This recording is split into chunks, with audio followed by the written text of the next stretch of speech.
ભાવનગર જિલ્લાના શિહોર તાલુકાના આંબલા ગામે બ્લોકનો માલ બનાવવા માટેના મિક્સરમાં આવી જતા 2 બાળકોના કરુણ મોત થયા છે।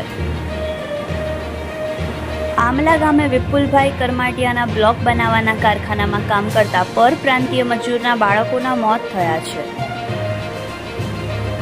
નિલેશભાઈ ભાગોરના રાજવીર ઉંમર 4 વર્ષ તેમજ જયવીર ઉંમર 1.5 વર્ષની ઉંમરના બંને બાળકોના મોત નિપજ્યા છે।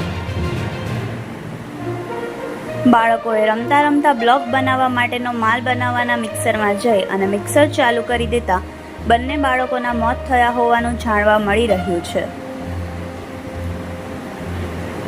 બંને બાળકોના મૃતદેહ ભાવનગરની સરટી હોસ્પિટલ ખાતે લાવવામાં આવ્યા છે।